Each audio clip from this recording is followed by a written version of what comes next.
algún hombre, algún esposo, incluso mujeres caen en alguna adicción, destruyen su familia, destruyen todo a su paso. Y tal vez usted mismo ha experimentado ese dolor. Necesitamos de Dios con urgencia, porque las familias están siendo destruidas. El diablo acecha como león rugiente y quiere destruir todo a su paso. Incluye nuestra nación, nuestros gobernantes, los habitantes. Y México requiere urgentemente de la intervención de Dios. ¿Cuántos dicen amén? El anhelo de Dios es sanar nuestra nación. Y el pasaje que acabamos de leer, hay una promesa establecida por Dios, donde Él promete traer sanidad y perdón de pecados. Sin embargo, nos encontramos ante una promesa condicionada. Vaya al versículo ahí, léalo. Fíjense, si se humilla mi pueblo, sobre el cual mi nombre es invocado, y ora y busca mi rostro y se convierte de sus malos caminos, dice, entonces yo oiré desde los cielos. Esto es una promesa en la Biblia que se conoce como promesa condicionada. Es decir, para que ocurra algo, tiene que suceder algo antes. Esto no puede ocurrir si algo no sucede antes. ¿Y qué es lo que Dios pide que suceda? Yo quiero que podamos nosotros analizar brevemente 4 cosas que Dios le pide al pueblo de Dios.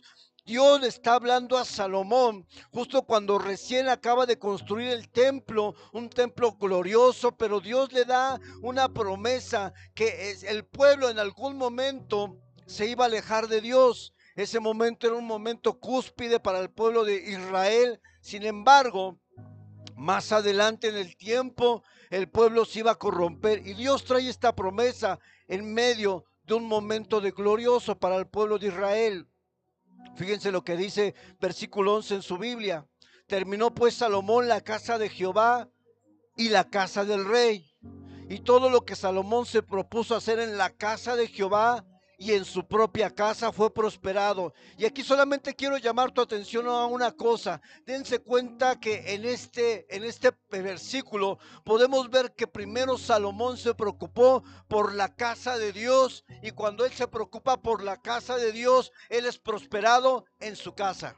Eso habla que muchas veces para nosotros tenemos que abrazar la idea de que este lugar es la casa de Dios como un lugar estructural, porque el Espíritu Santo está dentro de nosotros, pero es un lugar físico donde nosotros ocupamos para congregarnos, para recibir palabra, para tener ciertas actividades. ¿Y qué quiero decir con esto? Que Salomón se preocupa por la casa de Dios al proveer, al dar, al hacer algo glorioso para Dios. Y cuando él hace eso, Dios prospera la casa de Salomón.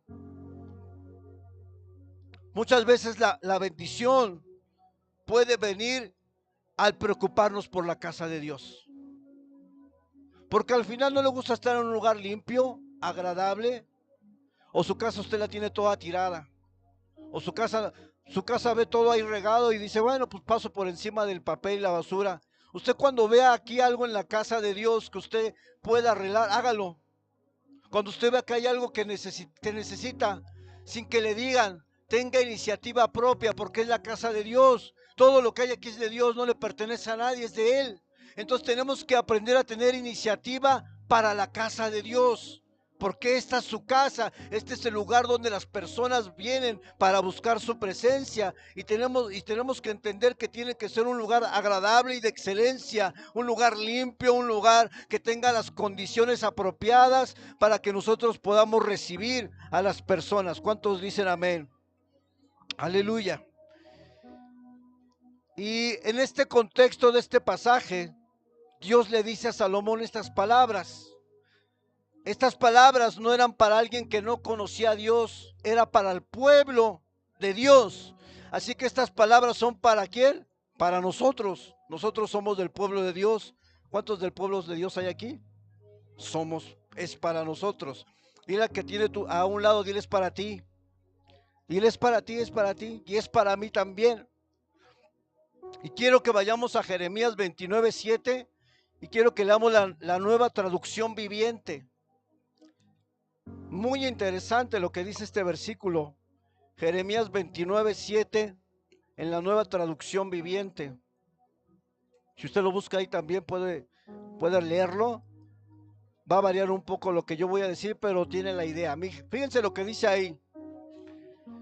Y trabajen por la paz y prosperidad de la ciudad, donde los envía al desierto. Pidan al Señor por la ciudad, porque el bienestar de la ciudad dependerá del bienestar de ustedes. Fíjense lo que dice. Trabajen por la paz y la prosperidad de la ciudad. Los cambios a esta nación no van a venir desde el gobierno, van a venir desde nosotros. Los cambios de una nación no se producen en lo más alto, se producen con la gente de Dios involucrada en el pueblo, involucrada en la sociedad. Los cambios no van a venir desde arriba, van a venir desde adentro de nosotros. Porque queremos que una nación cambie, queremos cambios, pero nosotros mismos no hemos podido cambiar, no hemos podido dejar nuestros pecados, no hemos dado testimonio de que Cristo vive en nosotros y queremos que una nación cambie cuando nosotros mismos no hemos podido cambiar. Es como si yo le dijera a un alcohólico, deja de tomar y yo estoy tomando. Es incoherente, es incongruente. Deja la ira cuando yo me ve la ira, deja la falta de integridad cuando ve que yo robo. Es incoherente predicar el evangelio cuando nosotros mismos no hemos podido cambiar, no cuadra, no embona. Y queremos que una nación cambie cuando nosotros mismos no hemos podido cambiar. Vamos al trabajo y le decimos a las personas, hay esperanza en Cristo, Dios puede cambiar tu situación, pero la persona te ve a ti, te ve igual que todos los demás, hablas igual que los demás, piensas igual que los demás, y entonces cuando la persona pierde credibilidad a las palabras que nosotros hablamos y dice, trabajen por la paz. ¿Saben? Jesús le dice a sus discípulos en Mateo, bienaventurados los pacificadores. Dice otra versión, dichosos los que trabajan por la paz. Y dice otra versión, Dios bendice a los que procuran la paz. Seamos cristianos que busquen la paz, que hagan la paz, que promuevan la paz entre los compañeros de trabajo, entre la familia, entre hermanos de la iglesia, en la universidad. Somos personas que trabajamos por la paz, porque sin duda mostrar esta virtud de paz muestra que Cristo puede traer paz cuando hay tormentas. Bienaventurados, bendecidos los que son pacificadores. Un pacificador en un trabajo es alguien que cuando ve un conflicto trata de mediar, trata de decir, oye, pero ¿por qué no hablas con esta persona? Oye, ¿por qué no tratas de arreglar la situación? Y alguien que es contrario a un pacificador dice, sí, él te hizo, él te sacó la lengua, él ya habló de ti. Y entonces lo que hacemos en lugar de ser pacificadores, violentamos la sociedad. Yo quiero decirle algo, hermano. Donde Dios lo puso en el trabajo a usted, donde usted vive, con la familia que no es cristiana, para los que tienen familia que no son cristianos, para los que tienen compañeros totalmente mundanos. ¿Sabe? Dios te puso en ese lugar para que a través de ti la gente conozca a Cristo. No te quejes porque estás en un lugar, haz lo que tengas que hacer, porque Dios te llevó ahí, porque la gente necesita ver el evangelio a través de ti. Por eso la palabra dice el apóstol Pedro que somos cartas abiertas y vista por todos los hombres. ¿Sabe que el cambio a la nación no va a venir por el presidente? Va a venir por cristianos comunes y corrientes que en su entorno muestran el evangelio con hechos y no con palabras. La gente está cansada de que les prediquen. En un campamento tenía un compañero que no era cristiano.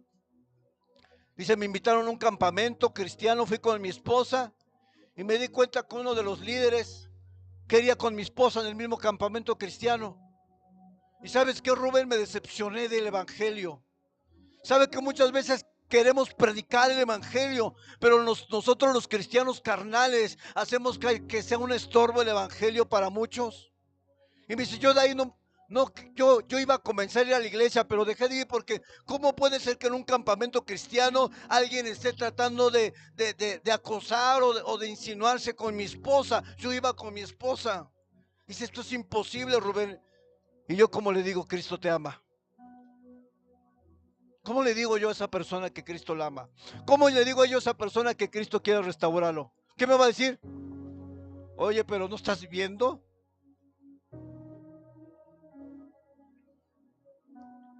¿Estamos mostrando a Dios dónde estamos? Dejemos de ser conflictivos, iracundos, peleoneros. Cuiden su temperamento explosivo. Deje de estar teniendo doble ánimo. Hoy saluda y mañana es indiferente, es grosero. Deje de cambiar de posición y de mentalidad de una a otra. Deje esa indiferencia a los compañeros del trabajo, a la familia. Deje de ser de doble ánimo, porque al ser de doble ánimo, usted pone en duda el cristianismo y la fe en Jesucristo. Imagínense que usted nunca ha escuchado de Cristo y usted me ve peleando y luego yo me acerco a usted y le digo, Cristo te ama. ¿Qué me dirá usted? Pues que Cristo me hablas porque ya te vi que ya te desgreñaste ahí con el del pecero. No somos coherentes. Pero eso sí queremos que Dios cambie a México. ¿Qué es lo que va a hacer? Dice ahí el versículo, trabajen por la paz y la prosperidad de la ciudad donde los enviaré. Dice el mismo versículo, pidan al Señor por la ciudad. ¿A quién le está diciendo esta palabra? Al pueblo de Dios. Le está diciendo, pidan por la ciudad, oren por la ciudad, porque el bienestar de la ciudad dependerá del bienestar de ustedes. Dios le está diciendo al pueblo de Israel a través de Jeremías que la bendición económica va a venir a través de los hijos de Dios. ¿Usted le ha pasado que cuando llega a un lugar medio vacío o vacío y usted está y se llena? ¿A quién le ha pasado eso? Que llega a los tacos y no hay nada. Y de repente se sienta a comer y llega una familia, llega otra, llega otra. ¿Sabe por qué? Porque usted tiene la bendición de Dios sobre su vida. Y donde usted quiera que vaya, usted será bendecido y bendecirá a otros. Su empresa es bendecida por tenerlo usted ahí, porque usted es un hijo y una hija de Dios. Ustedes jóvenes son bendecidos, bendicen a sus compañeros porque ustedes conocen a Dios. Usted es un canal de bendición donde quiera que usted vaya. Y por eso aquí Jeremías les dice, oren por esa ciudad, porque la prosperidad de esa ciudad va a depender muchos de ustedes. Y vemos aquí en este pasaje, ¿cuál es la responsabilidad del cristiano? Orar por su ciudad.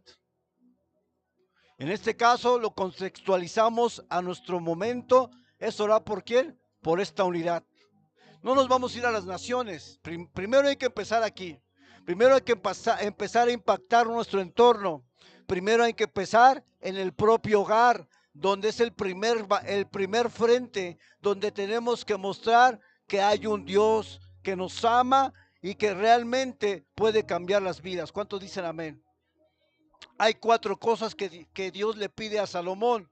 Y vamos a la siguiente diapositiva. 4 cosas que Dios le pide para que haya ese cumplimiento de la promesa. Y usted lo va en el mismo pasaje. En el versículo 14 dice, si se humillare.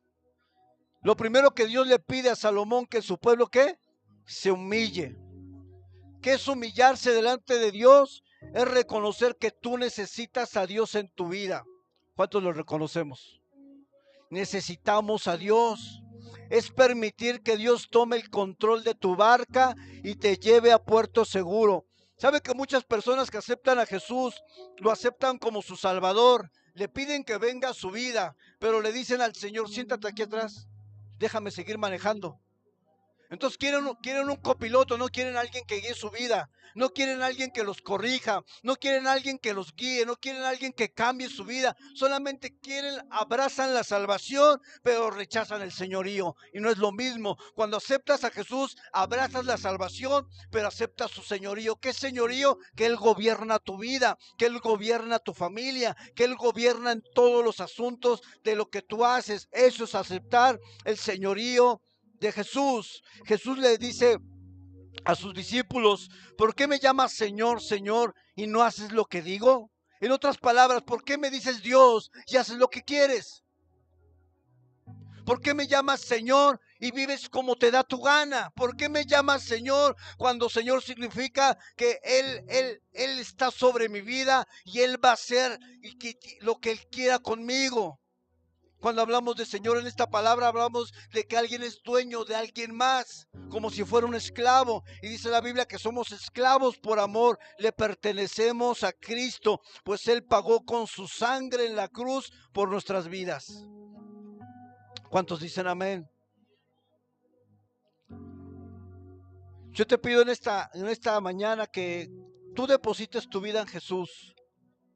Jóvenes, yo sé que los jóvenes tienen muchas dudas de seguir o no al Señor, porque hay muchos placeres que les llaman la atención. El mundo los seduce con tantas cosas, jóvenes, pero yo les voy a decir una cosa, les quiero dar un consejo, jóvenes, sobre todo los adolescentes, que son los que están más distraídos, son los que su corazón ahorita está como 1000 caballos, están como locos, ¿no? Los chavitos. No se olviden de Dios. Se lo dice una persona que ya estuvo en el mundo y que el mundo lo que hizo conmigo fue destruirme, destruir todo lo que yo era. Me degradó, me pisoteó. Busquen de Dios, adolescentes, porque eso es lo que a ustedes les va a dar una seguridad en un futuro. Si no, preguntan a los adultos cómo nos fue, ¿verdad, hermanos? Busquen de Dios, adolescentes. Dice la palabra, acuérdate de tu Creador en los días de tu juventud, antes de que sea demasiado tarde, antes de que suceda algo. Yo conocí un joven que empezó a ir a la iglesia y un día yendo a la escuela se sube al pecero. En el pecero se suben a asaltar. Este joven se opone a que le quiten su celular y lo asesinan. 15 años.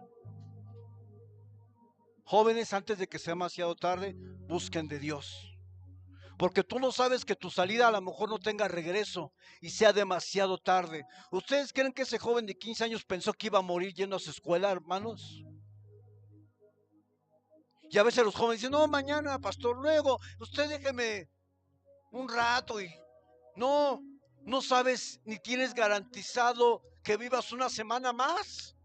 Busquen hoy que Dios te da vida, hoy que estás de pie, hoy que tienes salud para buscarle, búscale con todo tu corazón, porque de mañana puede ser demasiado tarde. Sé que a veces no entiendes lo que te digo, sé que a veces no entiendes ni siquiera la palabra, pero lo único que te puedo decir, joven, adolescente, busca de Dios hoy, porque hay una generación que viene detrás de nosotros totalmente quebrada, rota, podrida por tanto pecado, y que si tú, joven, no decides seguir a Cristo, te va a alcanzar y te va a destruir.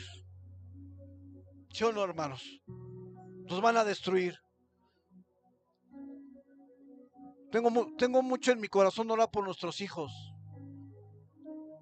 porque sé que no somos los mejores padres, sé que hemos fallado, pero hay algo que un padre quiere para sus hijos, es que ellos vivan una vida diferente.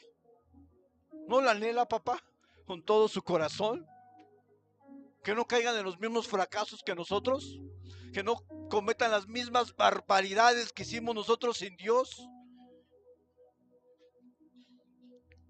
Que la generación de nuestros hijos y los niños que están allá abajo, en el nombre de Jesús, tú los uses, Señor, a esos pequeñitos, y los abraces en el hueco de tu mano, Señor.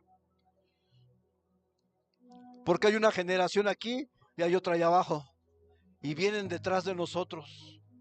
Y si nosotros no hacemos algo para cambiar su destino a través de nuestra vida, ellos sufrirán las consecuencias.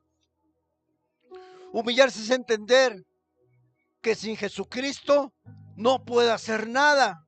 Humillarse es reconocer que sin Dios el éxito humano es un fracaso espiritual.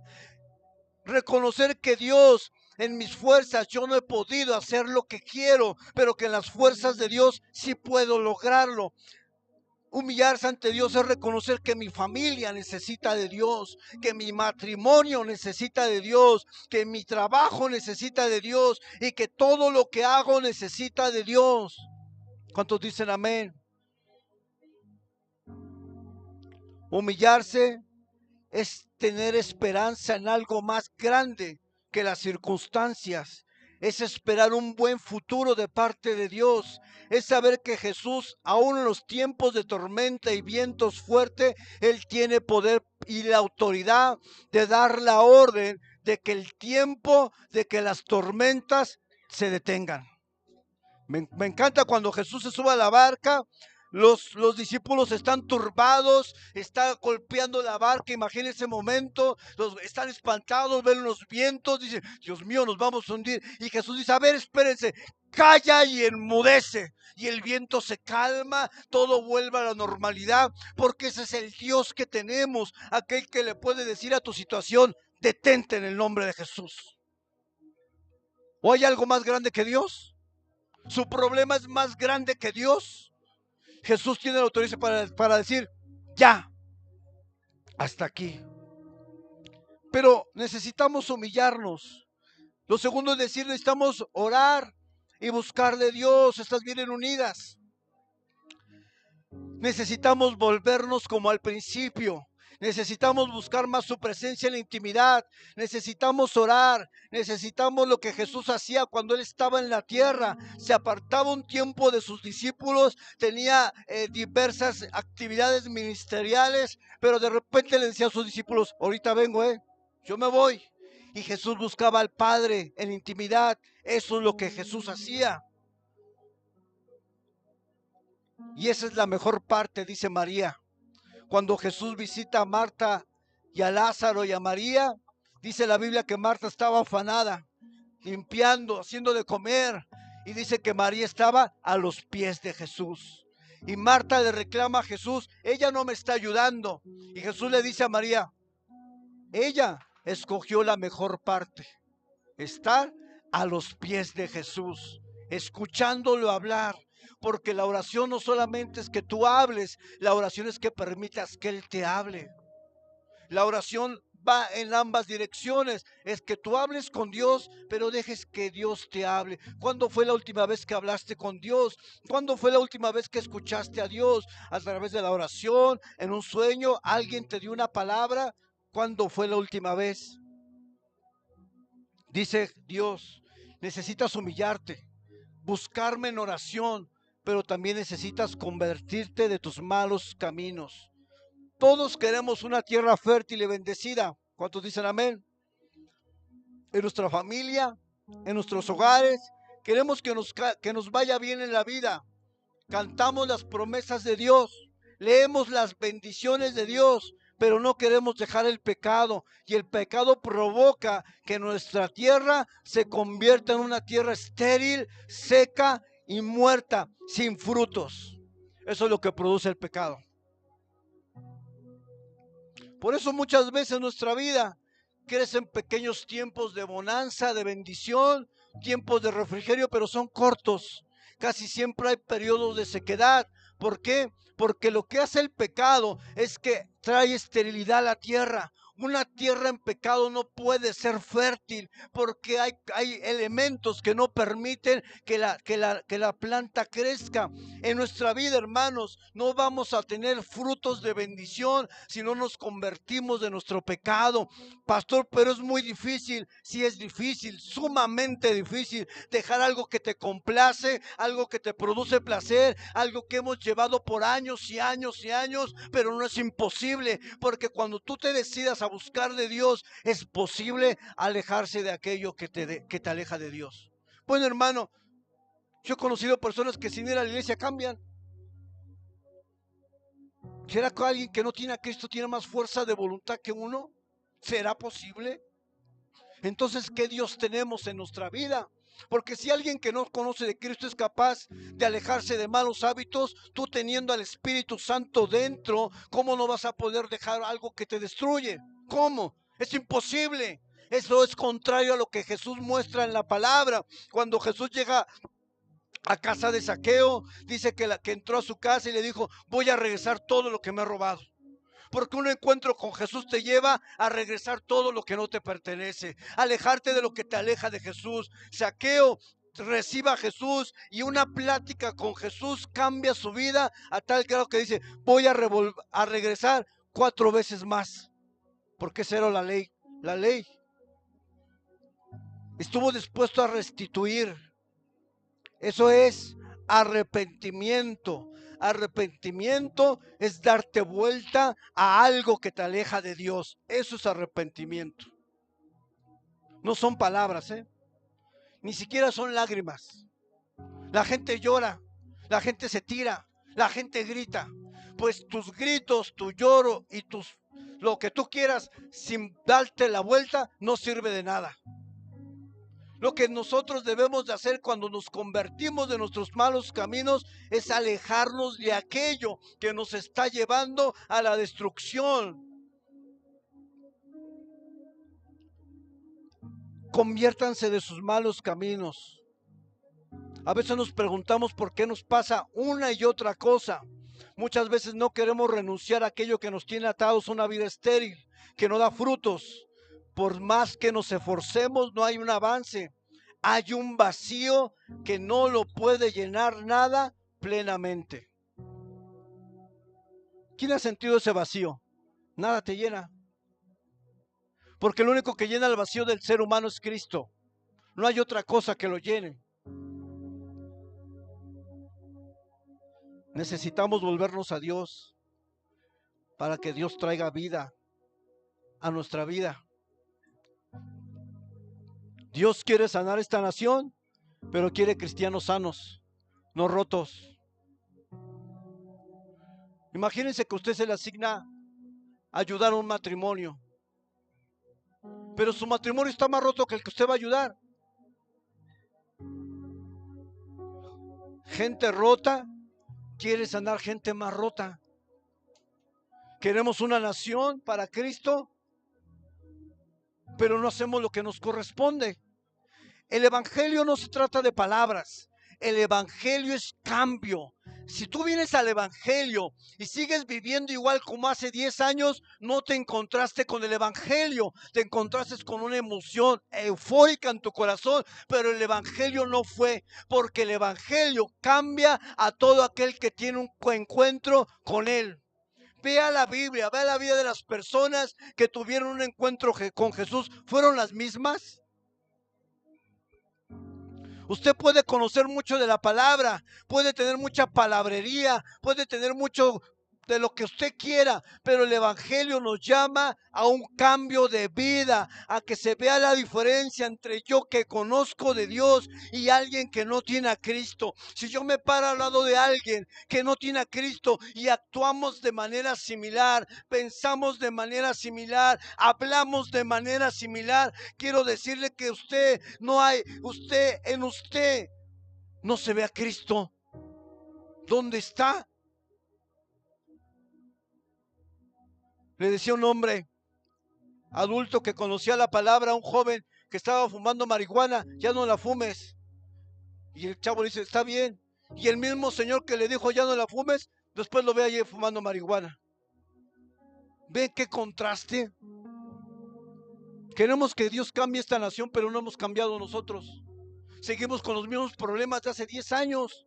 Seguimos caminando por el mismo sendero. Queremos sanidad para una nación rota, quebrada, pero nosotros estamos más quebrados que esa nación. Dios no va a traer sanidad hasta que su pueblo se convierta a Dios de verdad, hasta que su pueblo se vuelva a Dios como al principio, hasta que se vean cambios reales y genuinos de que nosotros hemos conocido al Dios que cambia. Y entonces cuando tú te pares en el trabajo y digas: yo soy cristiano, tus hechos van a sustentar tus palabras. Sí, cierto. La otra vez dejaron olvidado algo ahí y él fue y le entregó al dueño. No dijo así: ay, gloria a Dios, mira un celular. Qué bendición, gracias, Señor. No, ¿qué hizo? Mire, Señor, dejaron un celular aquí.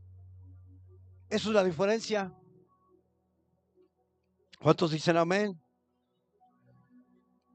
Y vamos a lo siguiente. ¿Qué va a suceder cuando nosotros hagamos esto? El cielo se va a abrir. Dice: entonces yo oiré desde los cielos. ¿Qué quiere decir esto, hermanos? Que hay momentos donde los cielos están cerrados. Para nosotros, no para el mundo, para nosotros. Hay momentos donde experimentamos el silencio de Dios, donde no sucede nada, donde no sentimos nada, donde hemos perdido la sensibilidad a su presencia, donde no tenemos ya deseos más de orar, de leer su palabra, incluso venir a la iglesia. Sin duda esta experiencia es difícil de superar, la hemos experimentado. Sin embargo, este versículo nos deja ver que muchas veces hay un cielo cerrado para muchos cristianos. ¿Por qué? Porque hay un alejamiento de Dios. Hay veces que vivimos bajo cielos cerrados, donde tú ves bendición, pero la ves muy fugaz, muy poca, donde por más que trabajas y te esfuerzas, no ves un fruto que realmente digas, estoy siendo bendecido. No sé si a usted le ha pasado eso, hermano, pero cuando nosotros hablamos del pecado, ¿sabe qué? Hay algo que hace el pecado en la vida del cristiano y es que afecta a su economía. Fíjense lo que dice la palabra. Proverbios 28:13.